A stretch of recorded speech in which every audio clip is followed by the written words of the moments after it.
Thanks for taking a stop at Inside the Shop.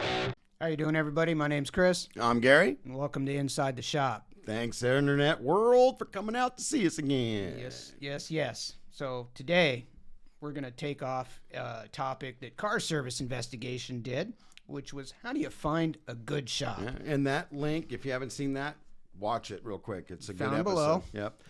Real quick, we want to thank our sponsor, as we said with CSI. He's sponsoring Inside the Shop, Vic Coppola at First Choice Business Brokers. Vic's a great guy. Awesome guy. You want to buy a business, sell a business, expand a business. Yeah. Right. He's in the greater Nevada, California area. He can help all 50 states. He'll turn you on to another broker within his book of brokers that he has. Right. So info's down below. Vic, thanks a lot. Appreciate it. And let's get started. So we looked at CSI, and they really went on to the dealer, the franchise, and the independent owner. Right. As the three options you have as a consumer as to what shop do you go to, right? Is it a dealer, franchise, or an independent? And that's a hard one. And it is. Yeah. And I mean, we're biased because we were independent shop owners, so we kind of leaned you towards the independent. But that's just years of experience and knowing that, you know, your best options are usually at an independent shop. So when you look at a dealer, and this is going to be hard for us because this show is all about us as the owners giving you the other picture of what we went through. Right. So, of course, we never owned a dealer. So it's going to be a little hard for us to give you that imagery. But what we can do is that we've both owned cars that were under warranty, and we've had to take them to a dealer.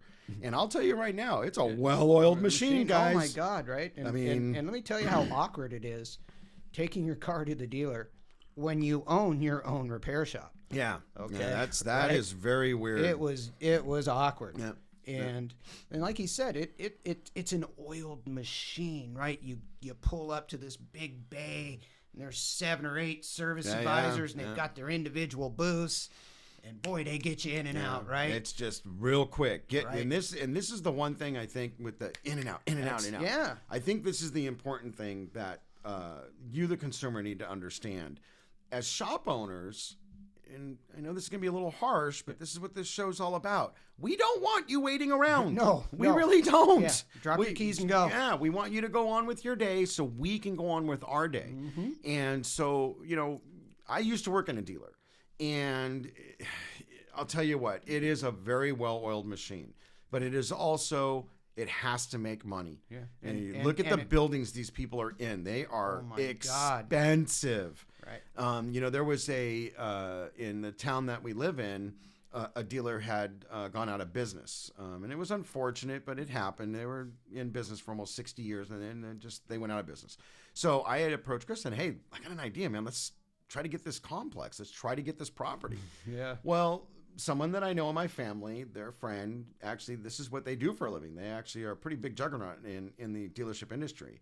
And she actually told me, she goes, okay, so you need about $5 million, man. And I'm like, what? She goes, I write a check out every month for almost $200,000 for my rent. And I'm like, ooh. Yeah. So that got really like, we're not doing that. So getting into the aspect of shop owners looking at the dealer, you know, the really thing that I can only say is it's a well-oiled machine. And like CSI said, hey, you know what? If you go to the dealer, that's fine. There's nothing wrong with that. It's just building a relationship is what we're trying to ask you to do. Which is harder to do at the dealer versus other options. I mean, our grandfather lived in Green Bay, Wisconsin, man. Right, I mean, he had a relationship with the dealer, you know, when he bought his cars there, you know. It's important to give some information on a dealership, though, too, because, you know, they always have the highest labor rates in the industry. Yeah, most of the time. 99.9%, I'd say. And, you know, realistically, it's related to what he just said about, you know, having these massive leases that they have. It's very, very expensive. But a dealership consists of car sales. You have financing, used cars, financing, the parts department, the service department, Yep. And all of these entities are separate among themselves. They have to make a profit individually. So just because the parts department is owned by that same dealer, they are selling a part to the service department at a profit. Yes.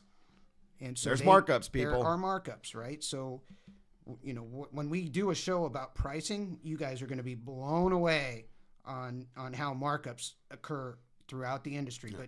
But again, this is why dealers are more expensive than other people, because they're all of those departments. Yeah, they have to make a profit. Chipping in to pay that massive rent every month. So, the one it's thing, important information to know that. And I think that because you spawned that one, I can say this, that we had customers when we owned our business.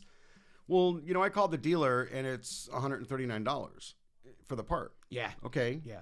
That's and not Gary, the installed but you're price. charging me $160 for a part. But that's not the installed price. Right. I said, now go back to that dealer and ask the service advisor how much it is to fix the car, not to buy the part and hand it to them, because they won't do that. No. And this is the thing that I think most of you understand this. It's like, why do we go to a high-end steakhouse? We can go buy the bloody steak down the store and cook it ourselves. It's the ambiance. It's I'm not doing it. It's, wow, that guy can really, or that girl can really cook a steak, right? The experience. It's the experience of it. So I think where dealerships are concerned, and how CSI was explaining this, was, it's hard for us, just being honest, it's hard for us to give you an owner's viewpoint of that. They're a well-oiled machine. Yeah. CSI explained pretty much well how we feel our opinion of as a dealer. And again, like we say, if you go to the dealer, great. That's awesome. There's great Nothing value wrong with or it. benefit in it. Does it connect with you and your lifestyle is what it is. Exactly. Right? So I think we can scrub the dealer because we just never owned a dealership. So it's hard for us to give us our two cents as the inside the shop guys looking at the dealer. Right. But for having a combined 50 years experience in this industry, what I can tell you is my opinion of dealerships from talking to people that work there is it's just a job. Yeah, there's no personal touch to it. I agree with that. There's always that exception. There's always that one great service advisor or parts guy at a dealership, right? But it's still ultimately a job, right? There's not that extra personal touch. Yeah, and also too, from my experience as well, your service advisors that you deal with, they have to score high with customer satisfaction indexing, and if they don't, they get fired. Yeah. They could score.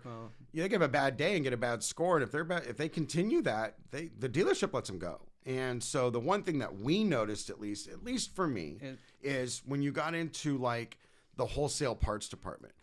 They were awesome. They didn't deal with the public. They dealt with shops. Right. And some of these guys were at some dealerships that we knew for 20, 25 years. I knew a couple of wholesale parts guys that retired out of a dealership. It was awesome. Like, hey man, it's my last week. I'm retiring finally.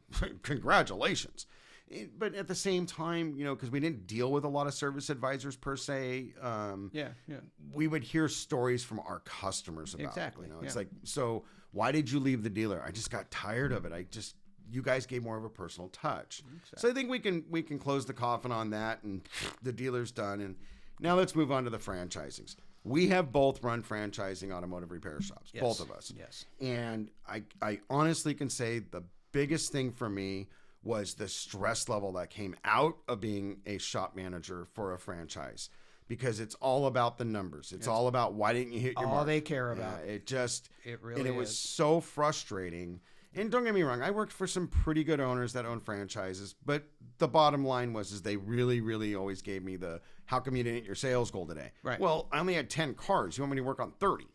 And, that's not my fault that only 10 cars came in. Well, a lot of times too, at least, for our side of it, and the people that I worked for when I worked for franchises, that they were not from the automotive industry. Most of them, yeah. Engineer, computer scientist, or something that had some money and thought, well, I'm going to start an automotive shop. Yeah, I worked for a guy that was a real estate agent and owned 10 self-serve car washes and 2 laundromats. And went to the franchise training school for 2 weeks and was told that you're going to make $10,000 a week do X number of cars at X number of average ticket per, and they have this mentality that all you got to do is open the doors and the numbers are going to come. Right. No, that's not true. And it's not true. So, franchise, it's almost as if it's just, throw the coupon out, reel them in. Yeah. And then once you're in the store,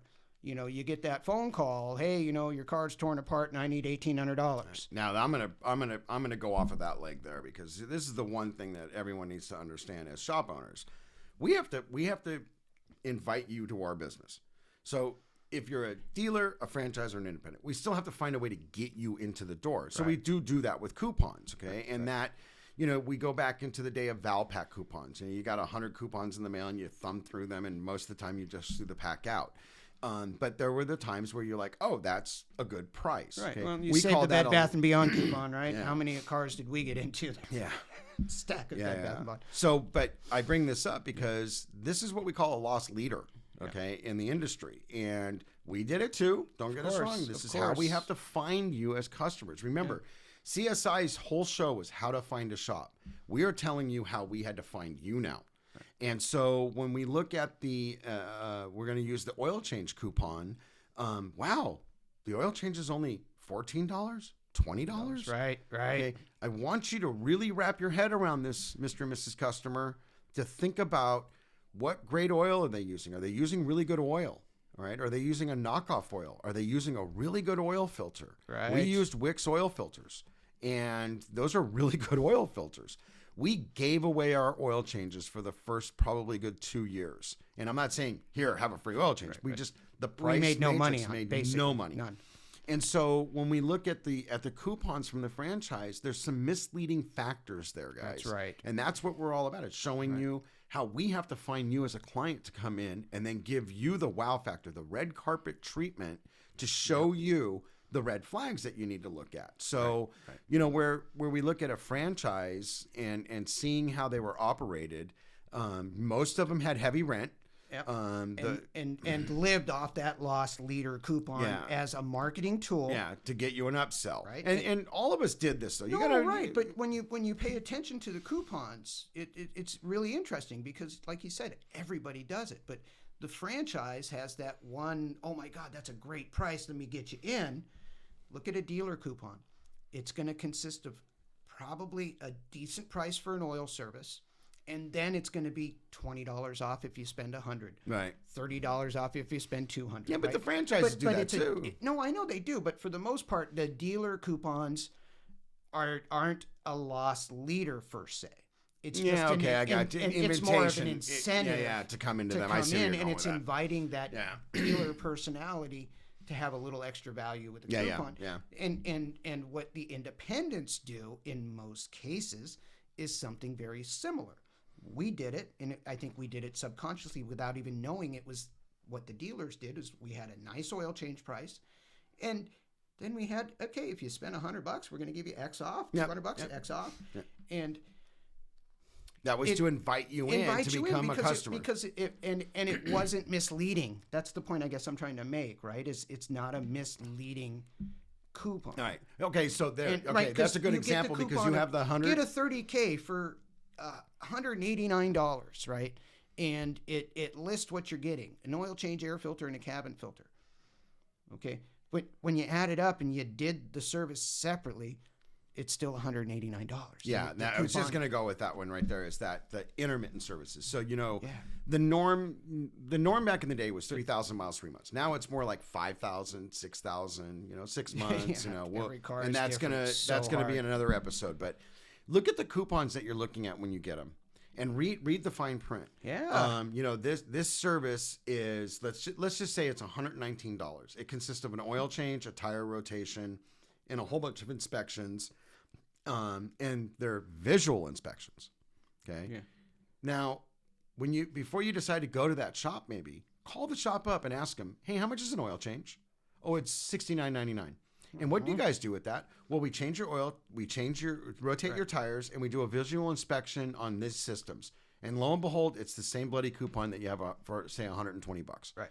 So again, this is informational for you to look at how their shops reeling you in, attract you. Exactly. Yeah, they're reeling you in. Yeah. And we openly admit when we did our ad campaigns and everything, and we spent a lot of money on advertising. Yes, we did. Because this is how we have to find you. Again, CSI talked about how to find a good shop. And a good shop does marketing consistently. Right.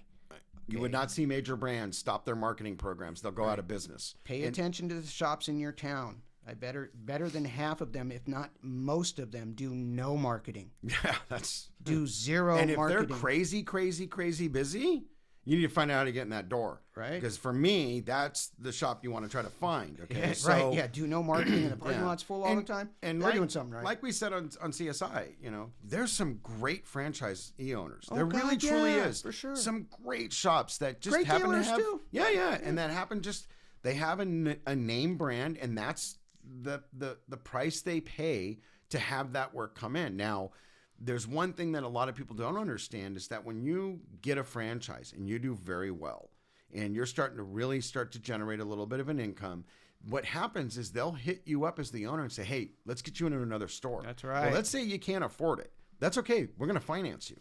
And then you get into another store. Well, they're taking a chunk of that financing on top of the royalties, on top of the advertising cost.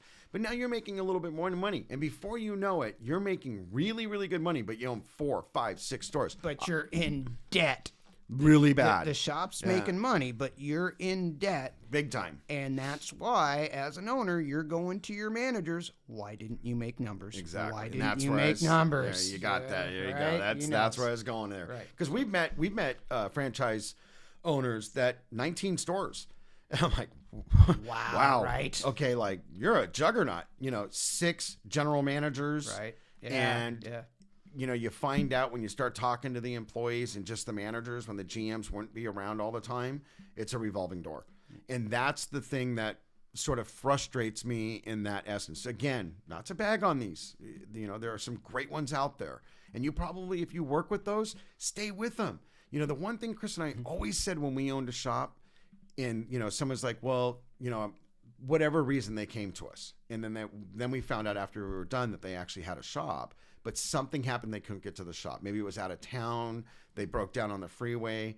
And they would tell us, man, you guys are awesome, but I'm sort of live, 20 miles away and I have a really good shop. Don't leave him. We would say, do not leave that shop. Right. Stay with that shop. Because we are all about that educational and giving that trust factor. And what's best for you as a consumer.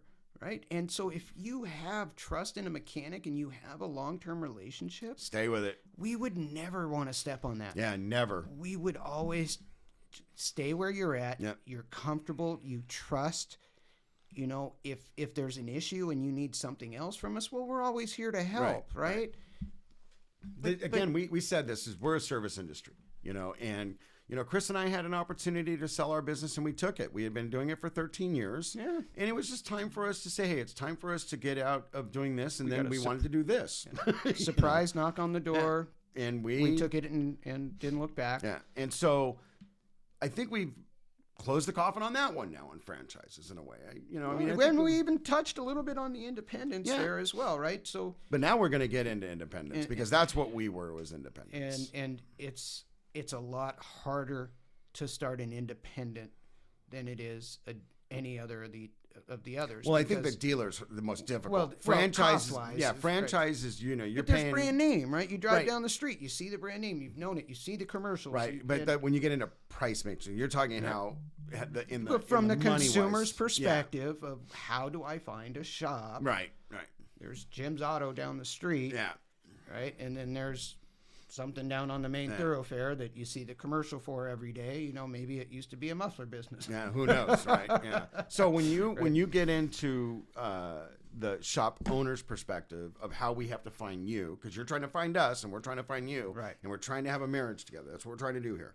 So what we do as independent shop owners, the good ones, and I'm not trying to boast my own boat in his boat, but the good ones, what it's all about is building that relationship. And like we said earlier in the week, it's this education for you.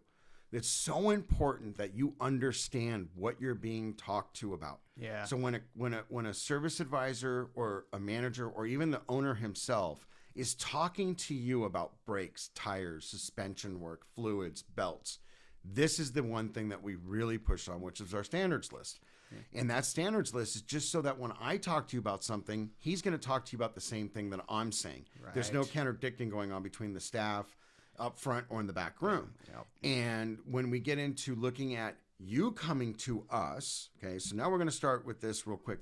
First, the phone call. And that phone call is the most important thing.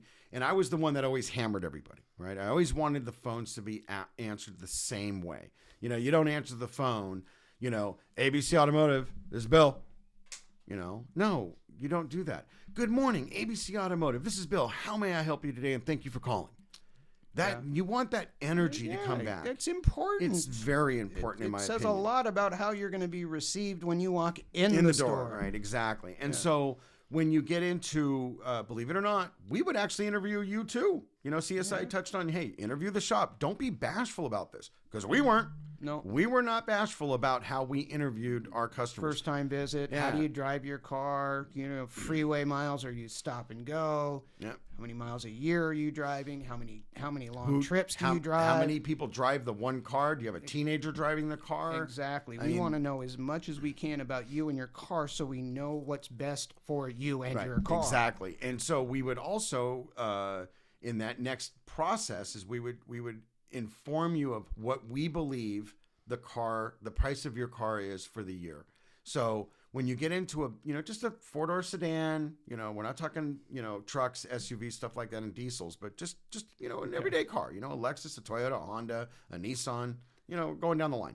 You're going to spend $2,500 a year for gas, license, maintenance, insurance, and repairs. Okay, just so you guys know, this is what we would preach to our clients. Once we got to know you and we started building a relationship with you, we'd have this conversation, just as a good point of view to have a reference. To help people out. So because you know what, every single car in its life is going to break down. Yeah, that's and leave you stranded once, right? And if you have this little cushion, if you're able to save that $50 a month aside, wow, well, guess what? You got the money to fix it when it breaks, and you're not stressing. You're not having to put it on a credit card, or you're not having to go to those, high interest pay now, right? Yeah. If you get 6 months interest free, and if you don't, it's 29.9%. So that we'll have a show about that, because those things are nightmares. And I'll tell you what, when you go into looking at how we looked at the person that came in off the street, just a walk-in. Hey guys, I'm interested in getting a brake job done. And we would say, well, we need to inspect it first. Well, I just want to get a price. So we would give you a variance of $400 to $800. Wow, that's a big jump. Well, I haven't inspected your car, sir. Yeah. How can I give you a price if I haven't inspected your car? And this is the thing that we as shop owners would have to always convey to new clients coming in the door. Yes. And as shop owners, believe it or not, because you do lose customers. They move, they sell their car, buy a brand new car. Right. We had a lot of customers, get into the electric car era. Yeah. Hey, great, awesome. Right? They still kept their combustible engine, but that was just only for long traveling. So we'd have to tell them, hey, look, we need to see it at least once a year. You don't want it to just sit in your driveway and do nothing. So when we get into that walk-in customer and trying to convey to them that, look, we have to inspect it before we give you an actual quote. Yeah. Okay, that's very hard sometimes for people to understand why that is. It is, and it's it's just a natural thing to call around and inquire about a cost. Okay, but auto repair cannot be decided on price alone. Yeah, exactly. We touched this on CSI. Too many different variables, okay? And so when you start making phone calls and you start asking about pricing, if the shop just gives you a price off the top of their head, it's not necessarily a bad thing. But if they're hesitant to give you a quote, if they tell you, I'm sorry, I can't give you a price because I haven't inspected your car, okay, 9 out of 10 people get upset at me when I make that statement, and I have to clarify and go in and explain to people that, look, if I told you $500 to fix your brakes, that's what you have in your head, and you get here, and the reason you needed brakes is because your left front caliper froze, right? Now I got to call you up and tell you, well, your brake caliper is an additional $300. Exactly. Right? Yep. So now we're at $800. But you heard 500 and remembered 500. So now you think I'm taking advantage of you, right? And that's not fair to you. And it's not. And it's not fair. Not fair to you. Fair to you. And well, it's not fair to anybody. Well, really, I agree. But the shop owner, again, is battling that every single day. Okay, and the better shops will not give you pricing. Yeah, that's one thing and that you need to know that. Yeah, I'm glad that you touched on it, because when you look at phone quotes, I am not kidding you. I have had customers call me and I hear air guns in the background. Yeah, and I go all the time. Excuse me, but are you at a shop right now? Yeah. What's the big deal? So what? Well, I just want to know how much the clutch is. And I'm not kidding you. I would personally say this to them. Look, this is your car. Okay. It's probably anywhere between $2,500 to $3,500 to your clutch. And like, wow, that seems a little expensive. The guy over here is quoting me $2,200. Well, then go ahead and do it. I get that you're getting a quote for $2,200. However, when you really go down into the brass tacks of it, I get it, right? Hey, it's like, hey, you know what? Can you give me an hour to think about it? Leave the shop. Just go take a walk and make your phone calls. Like, hey, man, I mean, the nerve to start calling other shops in the lobby of a shop. Yeah, I've had this happen. I had a customer that was with us for years. I know. And she called the dealer that was across the street from us. Time to go. And I looked at her and I said, excuse me, but can you take the phone call outside? And when she came back and she goes, well, that was rude. I said, no, actually what was rude was you doing that in front of me. It's your business what you do with your car. Right. But you are now questioning my diagnostic skills and my ability to fix your car. And by the way, you and your husband have been having your cars fixed and your kids' cars fixed here for almost 6 years. And now all of a sudden you're questioning this. This is what I told you is wrong with the car. I'm sorry that you overheated your car. Yeah. We have been trying to tell you for a while that this was going to happen eventually, and you would never listen to us. Mm-hmm. That's not my fault. I'm sorry. And I was being very nice about it. Right. But this is, again, the inside the shop viewpoint of what we are going through as shop owners when we talk to you as Mr. and Mrs. Customer. Don't get us wrong. We had awesome customers. Oh, yeah. We really did. We did. We had few and far between of the ones that were really hard to deal with. Sure. But when they were hard to deal with, we did have to say, brakes, put the brakes on. Right. This is something we would always say, look, I didn't make it, I didn't break it, and I definitely didn't call you to fix it. You called me. Right. Okay? Your car broke. And so now you're asking me to repair it. So this is the price. Yeah. And before you called and you asked, give me a rough estimate, and we tell you, that's very hard to do. Right. I don't have the car in front of me. Right. But $2,500 to $3,500 for a clutch is in the ballpark. Yeah, it's in the ballpark. It's in the ballpark, and it gets you an idea of what you're looking at. But to get a precise cost on any repair, you have to go to the shop. You can't. It can't be done. Right. It just can't be done. Okay, yeah, you can call me and ask me for a quote on a brake job on a 2010 Corolla, right? Okay, brake pads and rotors. Yeah, I can give you that, but it's meaningless again because I don't know what else is wrong with your car, right? You might have come in for a brake inspection because you've got a little bit of noise because you're down to 2 millimeter on your front pads, which is hitting the brake pad indicator, right? But we do a real brake inspection, and we took the rear wheels off, and we took the brake drums off, and we found you got leaking wheel cylinders. Yeah, and they're saturated the shoes. The shoes. Now you're another $600. And the drums. So now you got to rebuild the entire rear brake system and do front brakes. Yeah. And again, I told you $500, so now my quote of calling you up, telling you $1,200, $1,500, you're freaking out. Right. And you're looking at me like I'm a crook. Okay, and it's not fair. Yeah, it's not fair. And that's the one thing that I think Inside the Shop tries to give you this viewpoint. Our perspective of it, right? What we had to go through sometimes with customers. It's like, I always tell this story that I did an alternator on this guy's vehicle, and 6 months later, his starter went bad, and he blamed me. Yeah. Your alternator's here, your starter's down here. There's nothing in the between this that coincides with each other. They don't interact at all, right? But I was at fault. And I had to, again, say to him, I am sorry you feel the way that you feel, man, but you can go ahead and leave now. Yeah. I'm sorry, I can't do business with you. We've had customers, and few and far between, and we're not trying to sound like we're stuck up, guys. No, we're not. We're not. It's just a reality for all of us together of what this show is about, and what this channel is about. It's to marry the two of us together. Let's get a little extreme, okay? And again, we're not trying to. Here he goes, ladies and gentlemen. Here he goes. Here it comes. Okay, look, and I'm not trying to bag on anybody because every industry has good customers and bad customers. Yeah, just like every industry has good apples and bad apples. Exactly, right? So I got a phone call. I did an oil change on an Acura MDX. Okay, it was. Ooh, this is a good one. Listen, this is a good one. 12 or 15,000 miles on this Acura. So, second or third oil change. And the next day after the customer picked up the car, he called me up and accused me of stealing his ashtray. The ashtray story. Uh-oh.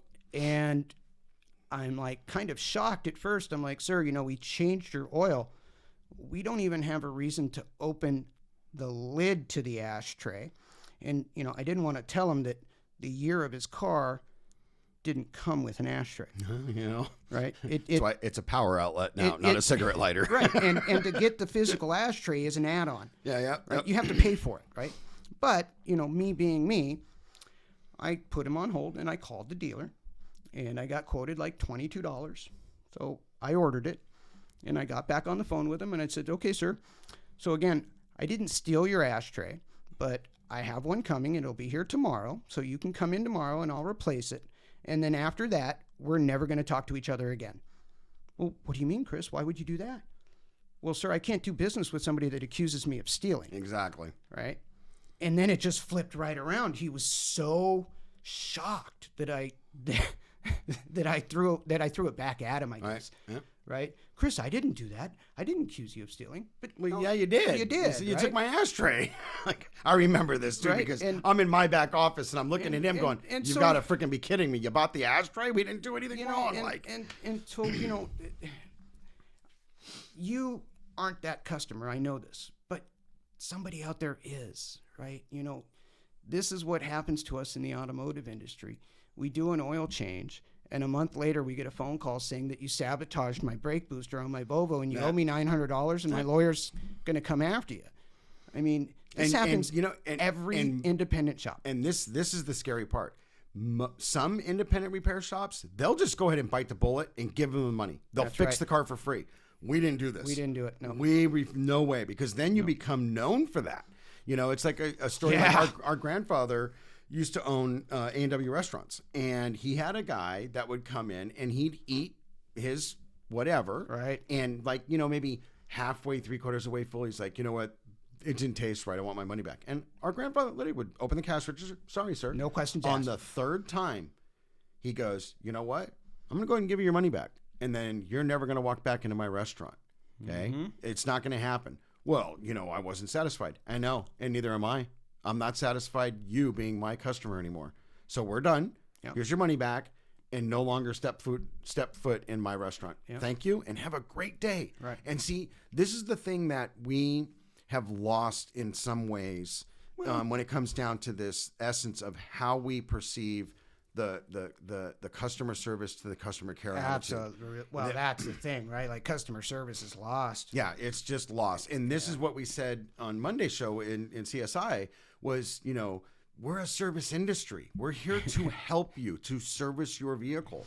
And, you'll deserve to find a shop that's willing to provide that to you. Right. And, and we always say this, that when you get into the downright dirty mud, everything that it comes down to being a shop owner, and how much money we don't make sometimes because it's like when you look at like warranty factors on how we did our warranties, great customers. And again, you have built a long-term relationship with someone, and you're like 3 days, 4 days, maybe you're 2 weeks out of warranty, right? And the same thing failed.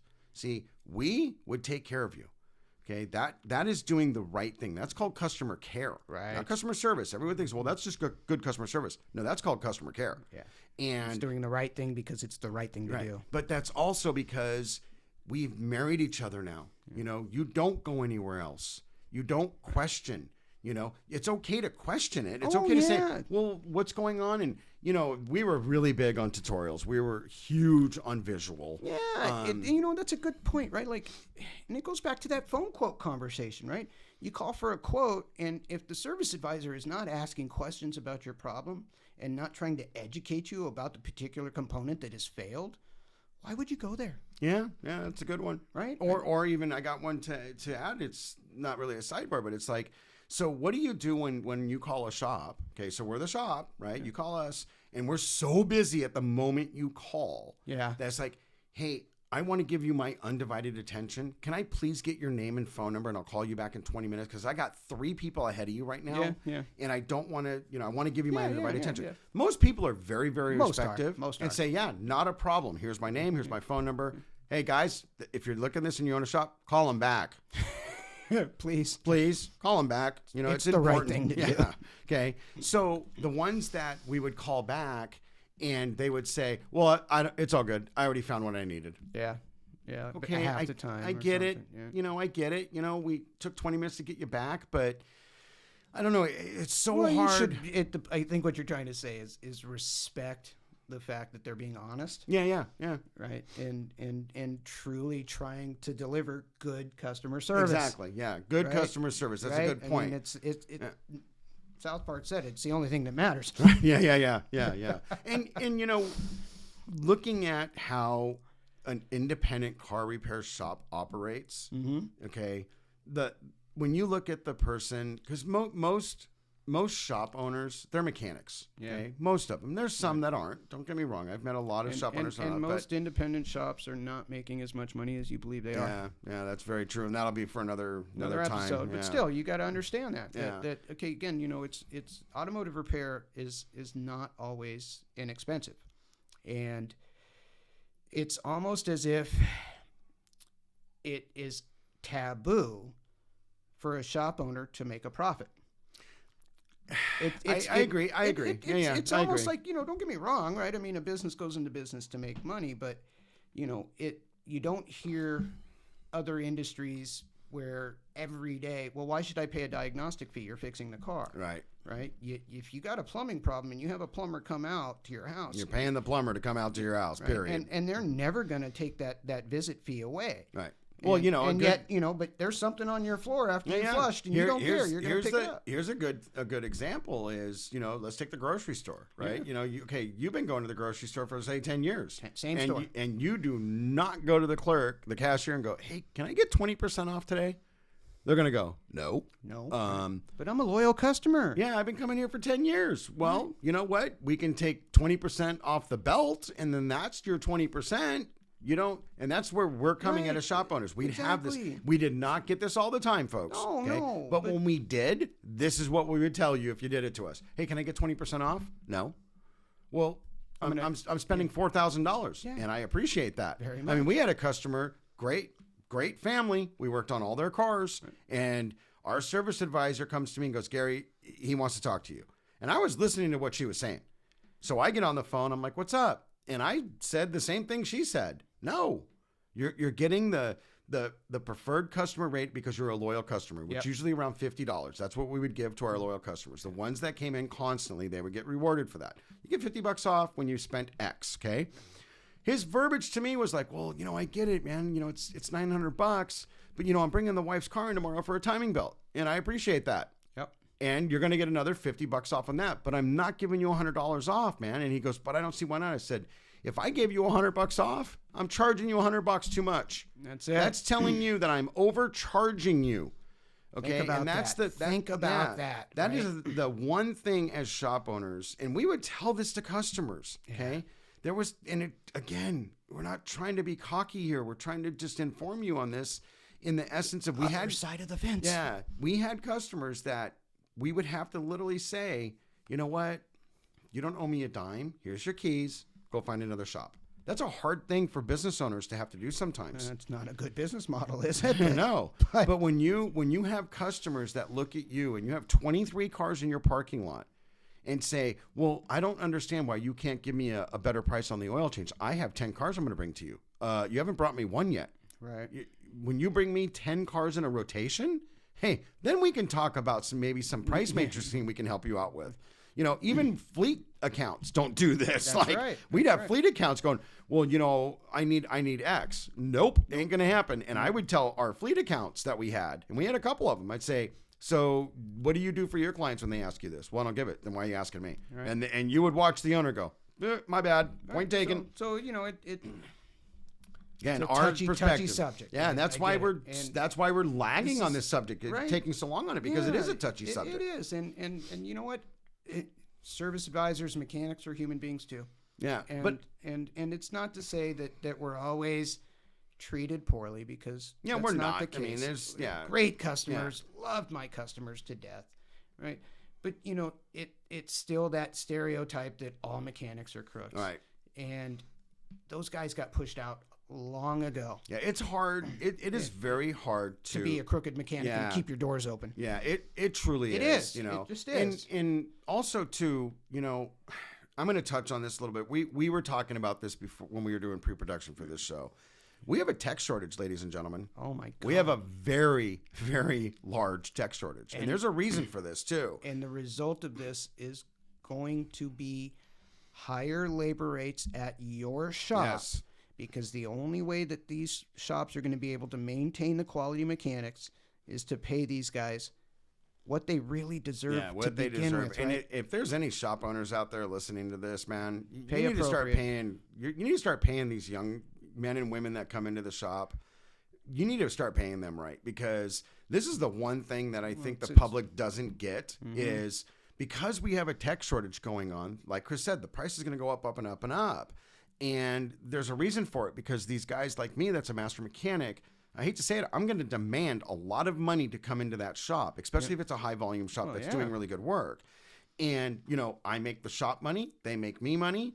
The customer's happy because I don't have a comeback ratio. Right. And this is the I guess what you could say is the machine working correctly in the system. And so, I mean, I think we touched pretty good on what inside the shop felt for what CSI talked about. Is there anything you want to add, or like? Yeah, I just think that it as inside the shop grows, we're gonna get you in a much deeper conversation about pricing. The numbers game. You'll love that one. And right. Like again, every business that opens is there to make money, and for my entire 20 plus years in the auto industry, it really seemed as if it was taboo for us to earn a dollar, right? Like that it just was wrong that we made a profit. Yeah, you'd have a handful of them right once a month. That would, it was always too. It's like, come on, you get and again, it's that one apple that spoils the entire barrel, right? Well, and that's where I'm coming from in that I know, aspect. Is that you don't see it every single day, but you see it consistently enough that it weighs on you. And, I want to break that stereotype. I want the consumers to know that good independent franchises and dealers, they're there to help you, right? And they want to help you. That's the point, is that they want to do good work. Yeah, they want your relationship, and they want your car to run at peak performance all the time. Right? That's the key thing here, folks. And they have a right to do that and make a profit. And it's not that they're gouging and making they're not. Most shop owners, honestly, probably live on a 5% profit margin. Yeah, 5 to 7%, which is bad. Really bad. Very bad. Most businesses do much, much better than that. So the good shops folks are going to do, when they do really well in their profit margins, they can buy the best equipment, hire the best mechanics, have the best scanners.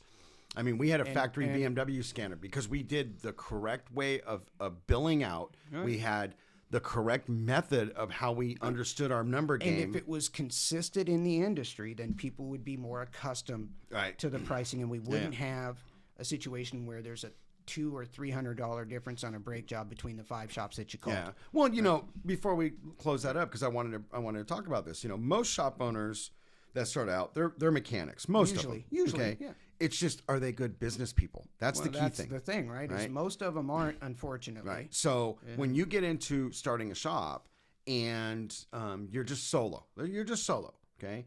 You were doing some side jobs in your garage at your girlfriend, wife's, whatever, right? And then I'm going to start a shop. And now you're solo, okay? Well, understand, if you're going to that person and they start to grow, their prices need to grow too. That's right. Okay. So let's just say the average is $100 an hour for the labor rate, right? Well, now they get an employee and they went up to $125, and then they get 2 or 3. Let's say they max out at, let's just say $150 an hour in labor as a labor rate charge. Right. Well, let's say they got 3 employees. right? And let's say their parts were, X, and now they're not. They're a little bit higher. Well, there's reasons for that, and that's going to be for another Inside the Shop when we break down numbers. But I wanted to talk about that just real quick before we closed out. Was what we're all about is to give you all the information on both spectrums. Your way of looking at trying to find us, and our way trying to find you. Right. And our way trying to find you was exactly how CSI talked about, the advertising, the review sites, looking at the Better Business Bureau. Getting involved in the community with Little League or Pop Warner football or something, and really being engaged in the community so that their name is noticed by you. Right. And that's the key. That's the biggest thing there. To be that household name, if you will. So everybody, thank you for coming in today and spending subscribe. some time with us. Tickle the bell. Share. And leave a comment, right? Please leave a comment. We want to know helps. what you think. We're a brand new channel, coming off of the brand new network and everything. And we want to know what you guys feel about what we're doing right now. Right. And, And if you have an idea for a show topic you want to hear about, or you got a question about your car, shoot us an email. More than happy to get you going on that.